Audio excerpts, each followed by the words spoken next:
오늘은 다시 일어설 수 있는 힘이라는 제목으로 같이 하나님 말씀을 또 상고해 보기를 원합니다. 우리 성경 구절이 짧은데요, 127편 1절서부터 2절 우리 같이 한번 한 목소리로 다시 한번 합독해 보도록 하지요. 1절서부터 2절에 있는 말씀 자막을 보고 큰 소리로 한번 봉독하도록 하겠습니다. 시작. 여호와께서 집을 짓지 아니하시면 건축자들은 헛수고하는 것이다. 여호와께서 성을 지키지 않으시면 파수꾼이 지키고 서 있는 것도 헛일이다. 너희가 일찍 일어나는 것도 늦게까지 자지 않으며 고생해서 얻은 것을 먹는 것도 헛되다. 여호와께서는 사랑하시는 사람들에게 잠을 주시기 때문이다. 아멘. 우리가 인생을 살다가 보면 우리 모든 사람, 그러니까 어떤 영역이 어떤 국한된 것이 아니라 정치, 사회, 경제, 문화, 또 교육, 심지어는 교회 밖과 교회 안에서 우리의 살아가는 모든 사람들 가운데서 우리가 평소에 늘 주목하고 또 많은 사람들에게 또 주목받고 인정받는 스타덤에 오른 사람들이 있죠. 또 굉장히 덕이 많고 명예가 있고 또 성공한 사람들을 우리는 언론이나 또 미디어를 통해서 접할 수 있게 됩니다. 그런데 우리가 어느 날은 갑자기 멀쩡해 보이고 또 한때는 잘 나가던 사람, 또 성공하던 사람, 또 우리가 예수 믿는 사람으로서 좀 자존심이 상하긴 하지만 예수를 믿지 않는데도 저 사람은 너무 부럽다. 어떻게 저렇게 자녀들도 다 잘 되고 또 하는 모든 사업과 이렇게 직장 일들마다 승진과 또 사회적인 높은 위치, 성취와 또 성공하는 삶을 살아갈 수 있을까? 이렇게 부러움을 사고 있는 또 사람들도 있죠. 어떤 사람들은 남들에 비해서 탁월한 어떤 신체적인 조건, 외모, 또 미모를 갖고 있는 분도 있죠. 이런 분들을 보면 우리는 좀 상대적인 열등감과 비교의식에 빠지는 것이 사실이에요.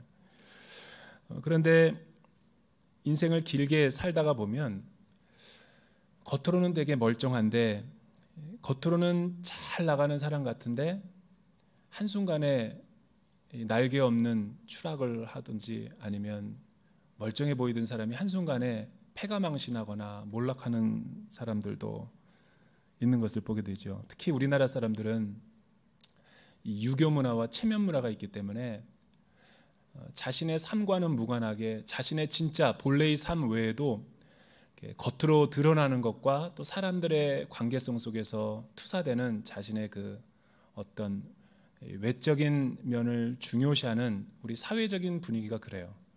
그래서 미국 타임즈는 예전에 한국 이렇게 사회를 분석할 때 발음을 잘 들으셔야 돼요. 페이스 컬처. 페이스가 아니라 믿음의 문화면 얼마나 좋겠어요. 우리 한국 문화를 얼굴 문화라는 거죠. 페이스 컬처. 우리 한국 사회가 그런 문화라는 거예요. 무슨 말이냐면 체면 문화라는 거죠. 얼굴, 겉으로 드러나는 것만 되게 중요시 여기고 나머지 모든 부분들은 모든 것이 덮어지는 사회. 그렇게 신랄하게 분석한 것을 예전에 본 적이 있어요. 그래서 우리는 남들이 자기의 사생활을 모르는 이상 겉으로만 포장과 과장을 잘하면 안전하다라는 생각을 갖고 암묵적으로는 동의를 하고 있는 그런 사회 문화 가운데 우리는 살아가고 있어요. 저 또한 마찬가지고. 그래서 우리는 겉으로 멀쩡하고 겉으로 어느 날 성공하던 사람이 한순간에 이 뉴스에 보도가 되거나 우리가 좋아하던 사람이 한순간에 몰락하는 것을 보고 큰 충격을 빠지기도 하죠. 제가 1월달 추천도서로 여러분들에게 소개한 하나님이 축복하시는 삶이라는 책에 보면은 이런 아주 재미있는 내용이 나와요. 우리 인생은 마치 조선소와 같다라는 거예요. 배를 건축하는 작업장과 똑같다고 이야기하는데 그 저자는 이렇게 얘기하는 거예요. 배를 만드는 방법은 두 가지 방법이 있는데 두 가지 파트가 나눠진다라는 거예요. 하나는 이 수면 아래 부분, 그러니까 배 아랫 부분과 배 위에 부분으로 나눠져서 공사가 진행이 된다라는 거예요.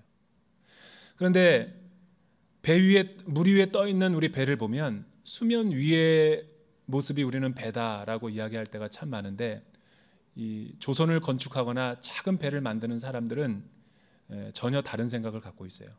배 건축하는 과정 가운데, 공정 가운데 가장 중요한 것은 눈에 보이는 이 수면 위의 부분이 아니라 수면 아래 부분이라는 거죠.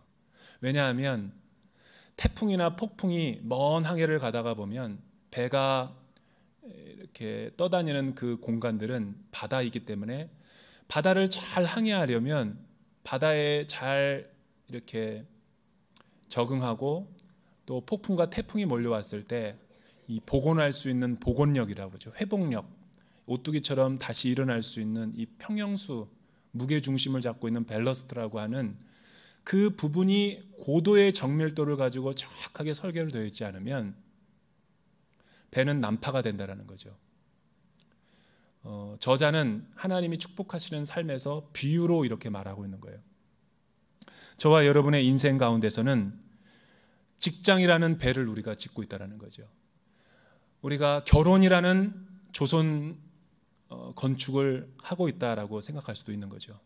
국가와 사회와 우리 교육과 자녀 교육이라는 모든 우리는 배를 짓고 있다는 거예요. 크고 작은 배를 짓지만 인생의 배를 지을 때 가장 중요한 것은 수면 위가 아니라 수면 아랫부분이라는 거예요.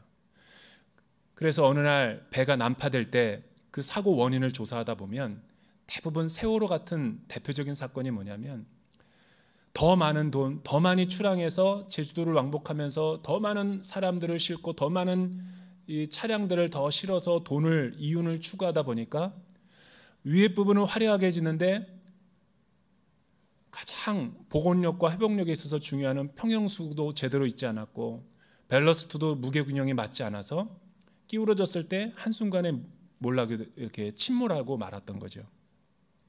이 사건이 왜 우리에게 중요합니까? 그것은 우리 한국 사회는 다 눈에 보이는 부분만, 화려한 것만 추구하는 그런 경향이 있기 때문에 그런 것이죠.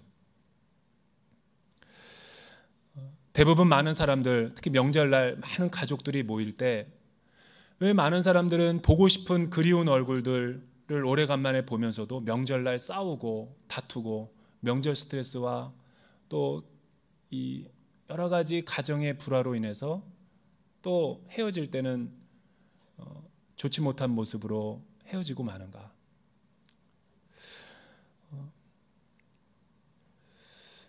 저는 오늘 말씀을 통해서 하나님이 우리 가족에게 또 우리 모두에게 원하시는 축복하시는 삶의 그 모습은 무엇인가라는 것을 같이 한번 살펴보기를 원합니다. 결론부터 이야기하자면 저와 여러분들이 행복한 삶을 살려면 사람들이 눈에 보이는 겉모습이 아니라 속사람, 눈에 보이는 세계가 있고 눈에 보이지 않는 세계가 이 세상의 우리의 창조의 모습이라면, 하나님은 눈에 보이는 세계를 통해서 우리의 행복을 찾아지게 만든 것이 아니라 우리의 내면의 모습, 속사람, 영혼의 모습에 하나님이 우리의 삶을 좌정하시고 왕으로 임하시고 통치하고 다스려야지만이 저와 여러분이 행복한 삶을 살 수 있다는 내용이죠. 오늘 설교 다 들었어요. 이게 설교의 골자예요. 우리가 읽은 시편 127편은 시리즈 설교예요. 120편부터 27편까지 계속해서 한 맥락 안에서 기록되고 있는 시편이죠. 주로 이 시편들을 묶어서 명절시라고 그래요. 왜냐하면 이스라엘이나 유대인 사람들은 여러 가지 5대 절기 가운데 명절날 가족들과 함께 하나님 예루살렘 성전에 예배드리러 갈 때 부르던 이 노래거나 혹은 가족들이 모였을 때 집안에서 예배할 때 하나님 앞에서 드리는 그런 시편이기 때문에 그렇다라는 것이죠. 이 8편의 시편의 공통점이 있어요. 모든 것이 다 주께로 얼굴을 돌리는 자, 눈을 향하여 내가 어디서 도움이 올꼬, 천지를 지으신 하나님께로서로다. 또 예루살렘 성전에 계시는 하나님을 바라볼지어다. 여호와를 의지하는 사람은 복이 있다. 대부분 다 이런 시편으로 결론이 맺고 있다는 거예요. 무슨 말이냐면 하나님을 의지하고 하나님을 눈을 들어 시선을 고정한다라는 것은 하나님 한 분만을 의지한다라는 거죠. 하나님을 믿고 신뢰하는 자들은 다 행복하게 돼 있다라는 것을 오늘 명절날 많은 가족들이 모였을 때 선포하고 찬양하고 있다라는 거죠. 오늘 말씀이 저와 여러분들에게 주는 세 가지 교훈이 있죠. 첫째는 뭐냐면 1절이죠. 1절 말씀 여러분들 같이 한번 읽어볼까요? 시작. 여호와께서 집을 짓지 않으시면 건축자들은 헛수고하는 것이다. 여호와께서 성을 지키지 않으시면 파수꾼이 지키고 서 있는 것도 헛일이다. 먼저 여호와께서 집을 세우지 아니하시면 이라는 이 집이라는 단어에 우리가 주목해 볼 필요가 있죠. 이 집은 우리가 눈에 보이는 집을 의미하는 것이 아니에요. 집은 외형적이라면 이 가족은 정신적인 것이죠. 궁극적으로 오늘 시편 기자가 말하는 집이라는 표현은 하나의 상징이자 은유예요. 그것은 하나님께서 원래 창세기에서 창조하셨던 그 가정의 원형의 그 모습 그대로 하나님이 오리지널하게 창조하셨고 디자인하셨던 그 가정의 모습을 이야기하는 거죠. 인간이 결혼을 할 수는 있지만 또 인간이 가정을 이룰 수 있지만 자녀를 낳을 수 있지만 궁극적으로 하나님께서 의도하신 가정을 지으려면 행복한 가정, 의미와 보람이 있고 정말 참쉼과 안식이 있는 그런 가정을 이루려면 하나님이 도움 없이는 불가능하다라는 거예요. 또 오늘 말씀 가운데 여호와께서 집을 세우다라는 말을 우리가 주목해 볼 필요가 있어요. 세우다라는 바나라는 단어는 이 건축자들이 쓰는 단어죠. 세우다라는 것은 집을 건축하다, 배를 만들다라는 그런 메이크의 단어예요. 빌드의 단어죠. 그런데 여호와께서라는 이 주어를 명확하게 명시하고 있는 이 시편 기자의 의도가 있어요. 하나님이 창조하신 행복하고 보람되고 의미가 있는 우리가 하나님이 정말 이 가정을 이루었을 때 우리에게 참 만족과 행복을 줄 수 있는 그 가족의 모습은 사람의 수고와 사람의 노력으로 만들어지는 것이 아니라 하나님께로부터 온다라고 시편 기자가 하나님의 주권을 인정하고 고백하는 내용이라는 것이죠. 저는 이 시편을 묵상하면서 그런 생각을 해봤어요. 여러분, 이 시편에 있는 고백은 철저하게 인생에서 자신의 힘과 노력으로 살다가 실패해보고 절망해보고 패배를 경험해본 사람만이 이런 영적인 신앙 고백을 드릴 수 있는 거예요. 만약 아직도 내가 내 힘으로 공부할 수 있고 내 힘으로 내가 결혼을 할 수 있고 내 힘으로 내가 취업을 할 수 있고 내 힘으로 모든 것을 할 수 있다라는 생각을 하는 사람은 하나님을 의지하지 않죠. 또 시선을 하나님께 픽스하지 않고 자신의 힘과 자신의 힘, 자신의 꾀로 인생을 살아가게 되는 거예요.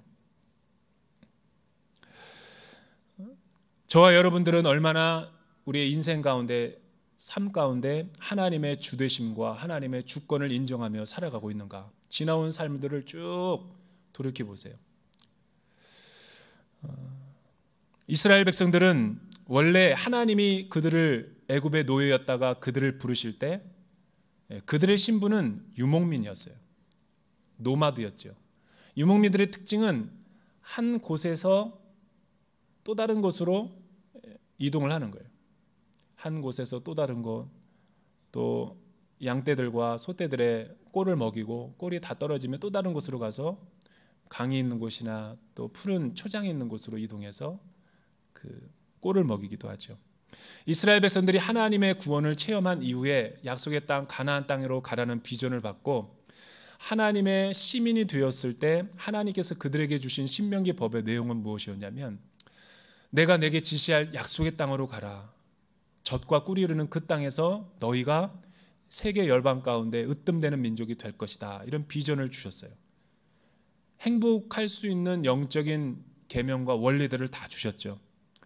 그래서 하나님은 우리가 영화를 만들면 트레일러라고 하죠. 예고편을 보여주듯이 이 맛을 잠깐 보여줬어요. 광야 생활에서 40년 동안 하시면서 그들을 낮추시고 그들을 또 높이시기도 하시고 그들을 광야에서 하나님을 경험할 수 있는 기적과 표적의 체험을 주셨죠. 만나와 메추라기를 주셨고, 그들이 비록 가진 것은 하나도 없었지만, 눈앞에 보이는 것은 없었지만 하나님이 그들을 굶기시거나 그들을 잘못 인도하시지 않고, 아무것도 없었지만 그들은 하나님과 동행함으로 인해서 큰 행복과 만족과 영적인 기쁨이 있었던 것을 볼 수가 있죠. 근데 민수기와 신명기를 통해서 하나님이 계속해서 메시지를 주는 거예요. 너희들은 그 땅에 정복하고 들어가서 살아갈 때 농경민족인 가나안 땅 7족속의 민족들의 우상과 그들의 신을 좇지 말라. 너희들은 그곳에 안식하게 될 때 유월절을 지키고 하나님의 하나님 되심을 예배할 것이다. 계속 반복해서 계명을 주고 있어요. 민수기 때 얼마나 이 메시지를 듣지 못하고 하나님의 음성을 깨닫지 못하면 신명기에서 또 반복해서 되풀이해서 주고 있어요. 반복은 강조할 때 쓰는 방법이죠. 여호수아와 사사기를 통해 그들이 막상 가나안 땅에 정착을 했을 때 이스라엘 백성들은 처음에는 그러지 않다가 세대가 바뀌고 출애굽 2세대가 정착하게 되면서 점차로 농경민으로 그들은 살아가게 되죠. 일찍 일어나고 수고의 떡을 먹고, 또 봄에 씨를 뿌리고 가을에 추수하고 비를 내려주고 일조량을 우리가 얻고, 또 주변에 있는 농경민들의 문화를 보니까 참 저들을 보면 놀라운 것은 하나님을 믿지 않는데도 풍요의 신 바알 신과 아세라 신을 섬기는데도 그들은 자기들보다 수확이 더 많다라는 거예요. 자세히 보니까 제사를 지내고 우상 숭배를 하는 거예요. 그러니까 하나님이 주신 마음 가운데 그들은 떠나게 되고 그들의 모습을 보면서 음란하게 그들의 행위를 쫓게 된 거죠. 그래서 그들은 서서히 하나님을 예배하지 않게 되고 하나님의 주권을, 주되심을 인정하기는커녕 이런 생각을 하게 됐어요. 뭐야 이거, 하나님이 이곳으로 인도하더니 가나안 땅에 오라게 하더니 기적도 없고 표적도 안 일어나네. 오히려 내가 부지런하고 내가 근면하고 내가 성실해서 내가 월급 생활하고 승진하고 성공하네. 하나님 믿을 필요가 없네. 주일날 교회 나갈 필요 없네. 그리고 새벽 기도할 필요 없네. 그리고 세상 사람들처럼 저렇게 주일날에도 일하고 내가 부지런히 살면 내 힘과 노력으로 저렇게 부를 성공을 할 수 있구나라는 생각을 하게 된 거죠. 그때부터 이스라엘은 축복은커녕 더 하나님께서 멀어지며 저주를 받은 삶을 살게 된 거죠. 사랑하는 여러분, 사사기 6장에서 기도는 이스라엘 백성들을 대표해서 하나님께 신정론을, 주권을 의심하며 이렇게 질문하죠. 우리가 고난당했을 때 출애굽의 하나님은 어디 있었습니까?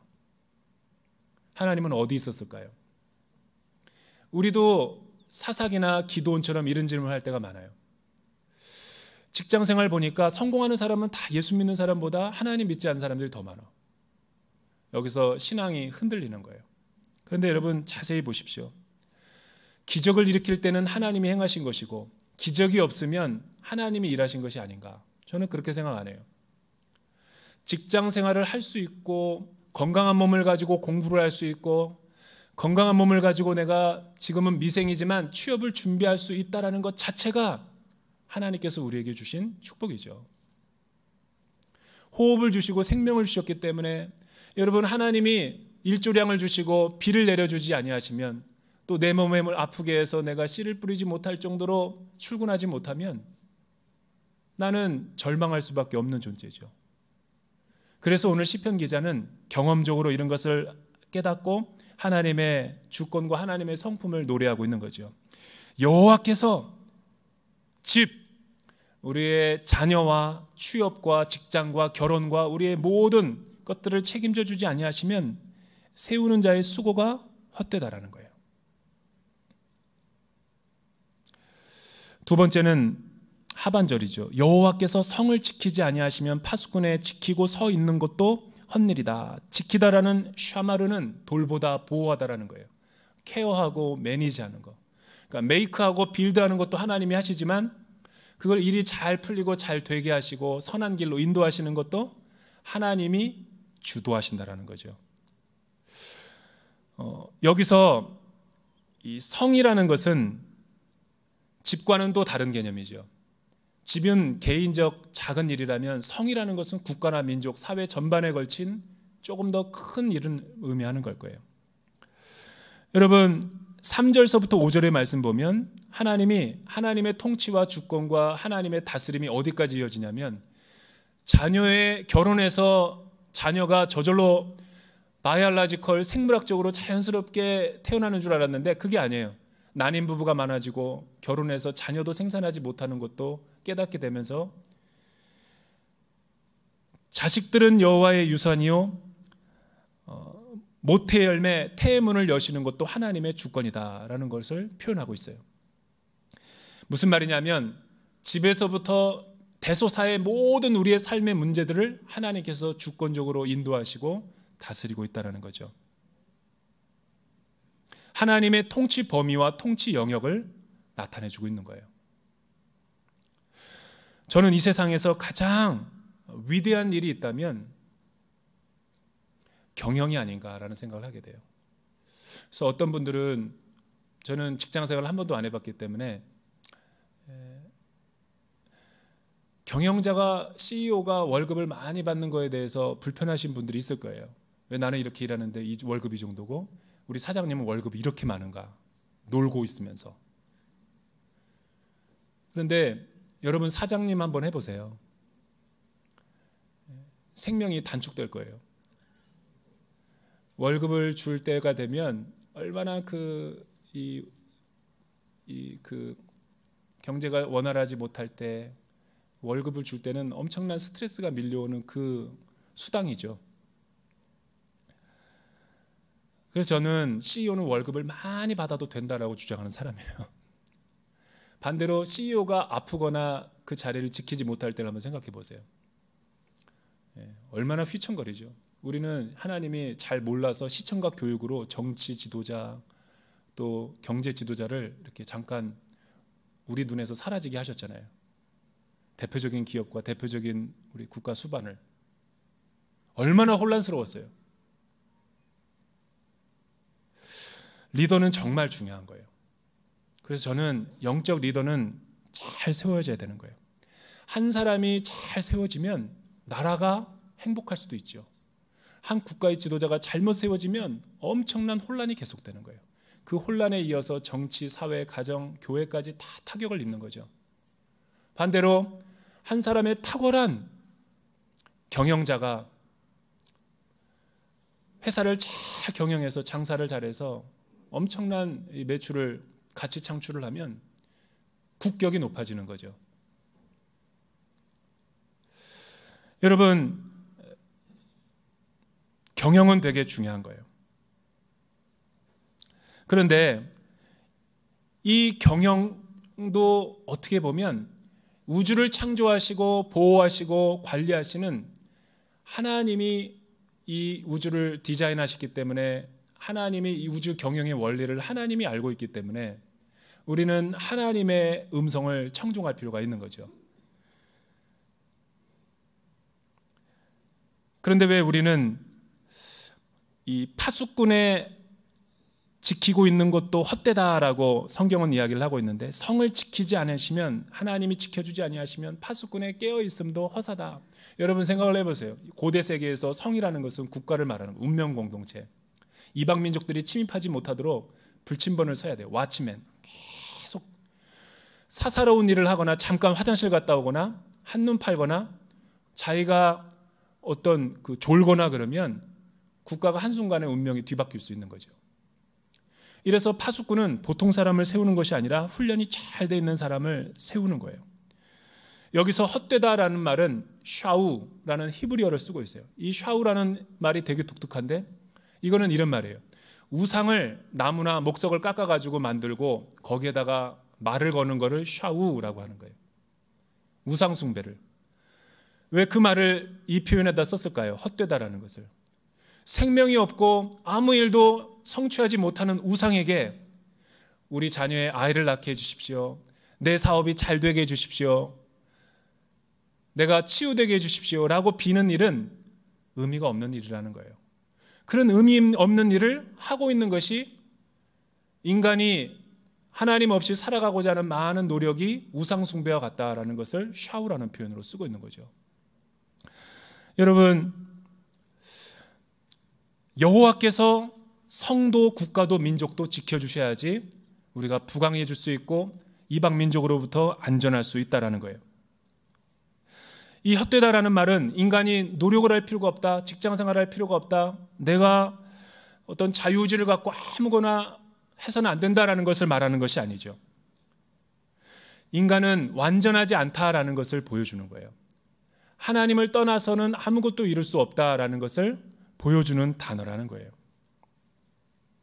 예전에 중국에 있는 고대 역사를 책을 읽으면서 재미있었던 것은 진시황 때부터 이 한족 중국을 통일하고 부국광병을 꾀하고자 이방 민족들의 침입을 막기 위해서 진시황이 토목공사를 하나 일으켰대요.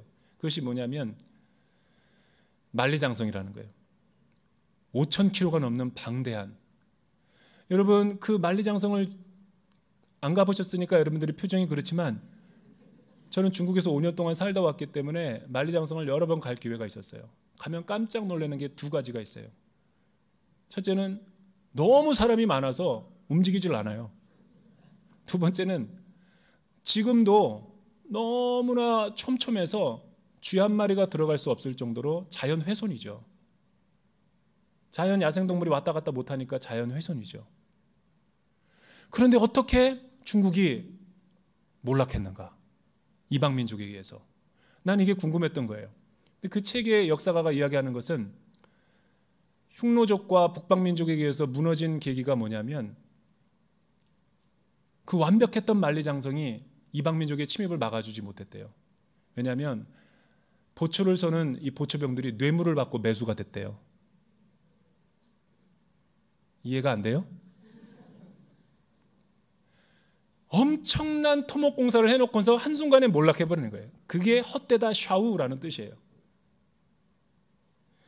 우리가 하고 있는 많은 도모하고 있는 자녀 교육, 우리가 하고 있는 많은 경영과 많은 일들과 많은 사역과 많은 일들에 한 해를 살고 돌아볼 때 이 명절날을 삶의 쉼표를 잠깐 찍을 때 한번 돌이켜 보세요. 가족끼리 우리는 잘 살아왔는가 보면은 성공한 것보다 실패하고 노력했는데도 잘 안 된 일이 많아요. 다 밑빠진 독에 이렇게 물 붓는 것 같은 그런 경험들을 참 많이 하셨을 거예요.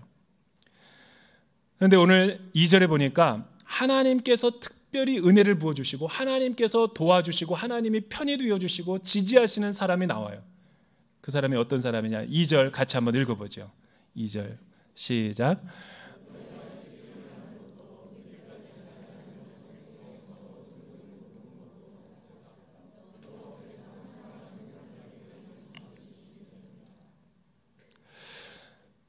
오늘 말씀은 성경에서 가장 난해 구절 가운데 하나래요. 이 말씀이 무슨 뜻인지를 신학자들 간에 해석이 달라요.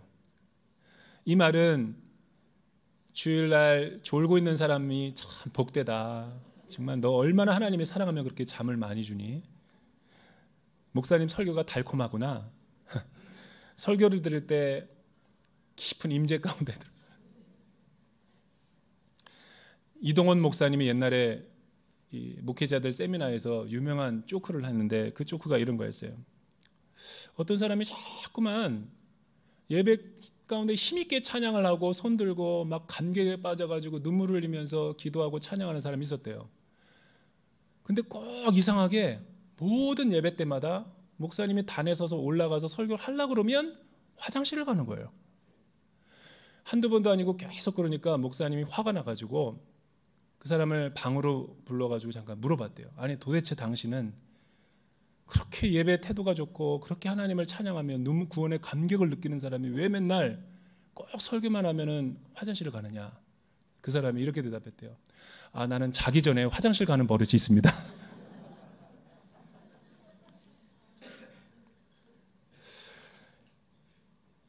이 표현은 그 표현이 아니에요.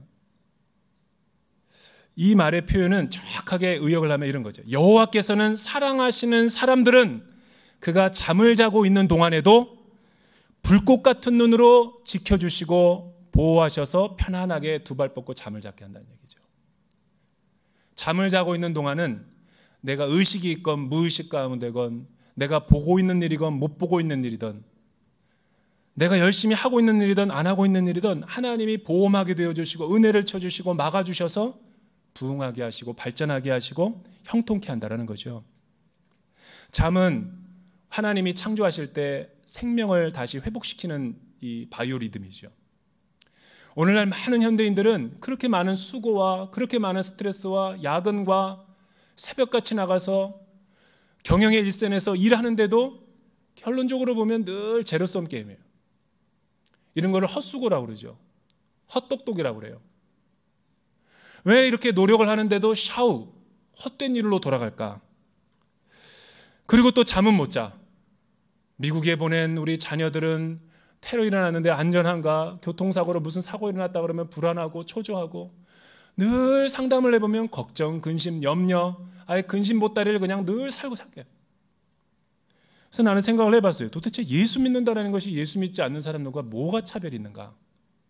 예수 믿는 사람들, 경영인들이 똑같이 걱정하고 똑같이 염려하고 실적과 성적과 여러 가지 그 성공 여부에 따라서 불안하고 두려우면 도대체 예수 믿지 않는 사람들처럼 살아가지 못토록 교회 나오고 예배 드리는가? 하나님이 사랑하시는 사람은 누구를 의미하는가? 여기서 이 표현은 어떤 사람에게 하나님은 이런 잠에 편안하게 두 다리 뻗고 편안하게 잠을 잘 수 있는 행복을 주시는가? 그것은 겉사람이 아니라 내면의 세계, 속사람이 그 영혼이 하나님의 음성을 듣고 있고 하나님과 깊은 친밀한 교제를 나누고 있는 사람에게 이런 사랑하는 사람의 축복을 허락해 주신다는 거예요. 이 세상은 안전한 곳이 아니죠. 이 세상은 불안전한 곳이에요. 우리의 노력과 우리의 수고에도 우리는 행복한 삶을 살 수 없는 거죠. 그래서 하나님이 책임져 주시고 보호하시고 나와 함께해 주셔야지만이 우리가 날마다 은혜로운 삶을 살 수가 있는 것입니다.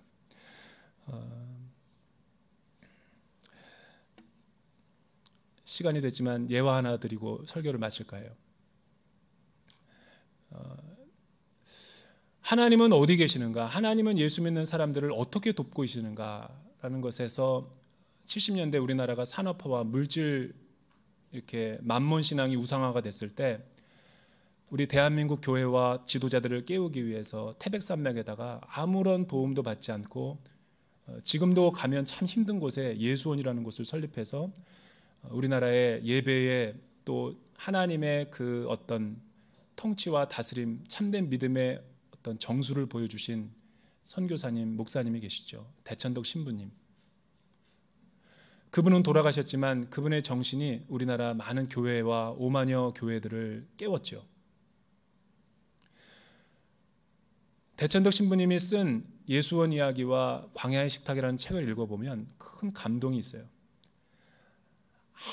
아무에게도 얘기해주지 않고 늘 그 산골짜기에서 기도하고 하나님을 시선을 고정시키고 하나님만을 바라는데도 하나님이 먹여주시고 채워주시고 입혀주시고 보호해주시는 것을 날마다 그 예수원 형제들은 느끼고 있는 것을 일기 형식으로 쓴 거예요. 기적의 연속이고 놀라운 연속이죠. 그래서 여의도 순복음교회나 온누리교회 하영준 목사님이나 옥하는 목사님, 사랑의 교회 많은 목사님들이 예수원을 가봤어요. 아니 신부님은 어떻게 그렇게 그곳에서 하나님의 임재를 경험하고 있습니까? 한 번은 대천도 신부님이 샌프란시스코 집회를 갔어요. 왜 그 교회, 왜 예수원이라고 경영에 어려움이 없었겠어요? 공동체적인 삶을 살면 돈이 있어야 되는데 돈이 들어오지 않았을 때 참 힘들었대요. 내일이면 다 굶어야 되는. 한 번은 샌프란시스코 집회를 갔는데 그 집회 부흥 집회를 4일 동안 하고 돌아오게 됐었어요. 하나님이 아무것도 재정이 없었는데 거기서 많은 돈을 사례비로 받아가지고 이제 메꿀 여정이었어요. 돌아오려고 비행기를 타려고 하는데 어떤 한국 여자 선교사님이 잠깐 자기를 보자고 이야기하더래요. 하루 전날. 그래서 로비에서 잠깐 만나가지고 이야기하는데 1시간 동안 얘기를 들어보니까 이런 거였어요. 선교사님 자기가 아프리카에서 선교지에서 왔는데 참 여러 가지 재정적으로 많이 어렵습니다. 성령님에 민감했던 대천도 신부님은 성령님에게 물었대요. 왜 이분이 나한테 이런 걸 얘기하죠? 성령님이 그렇게 말씀하시는 거예요. 그 $5,000를 그 여자에게 주어라. 그래서 계속 완강하게 거부했대요. 성령님 그럴 수 없습니다. 이 $5,000는 우리 공동체의 운명입니다. 그 다음날 아침에 가려고 하는데 그 헤어지기 전에 계속 이런 갈등이 있었대요. 줘라, 안 됩니다. 주님, 줘라, 안 됩니다. 근데 성령님이 이겼대요. 그래서 줬대요. 너무 마음이 어려웠대요. 성령님, 그럼 우리 예수원 식구들은 어떡합니까? 그 다음날 아침에 공항에 가려고 하는데 그 선교사님이 또 자기를 보자라는 거예요. 성령님, 나 아무것도 없습니다 지금. 그런데 그 여자 선교사님이, 한국 여자 선교사님이, 신부님 어제 만나고 그 5,000달러를 줬는데 본부에다가 전화를 해보니까 25,000불의 헌금이 왔대요. 제가 필요한 돈은 5,000달러였는데 신부님이 채워주셨으니까 이 25,000달러는 신부님이 가져가십시오. 하나님이 주신 거니까. 그때 신부님은 비행기에서 이런 얘기를 하시는 거예요. 이게 오병이어의 역사다. 하나님을 믿는 사람, 하나님의 경영의 원리는 바로 이런 거라는 거죠. 성령님의 순종하고 하나님의 통치와 다스림 가운데 우리가 있을 때 하나님은 사랑하시는 자에게 편안하게 잠을 자주듯 모든 경영의 일선에서 이런 축복을 주신다는 거죠. 대전 오늘리교회 모든 성도님들이 가정 안에서, 직장 안에서, 우리의 삶 안에서 이런 축복을 누릴 수 있게 되기를 주님의 이름으로 축복합니다. 기도하겠습니다. 하나님 아버지, 우리 대전 오늘리교회 식구들 올 한 해 믿음 안에서 하나님의 통치와 다스림을 경험하는 삶 되게 하시고 매사의 모든 일선에서 하나님의 주권을 인정하는 주의 백성들이 되게 하여 주시옵소서. 예수님의 이름으로 기도드립니다. 다 함께 일어나셔서 봉헌 찬양 하나님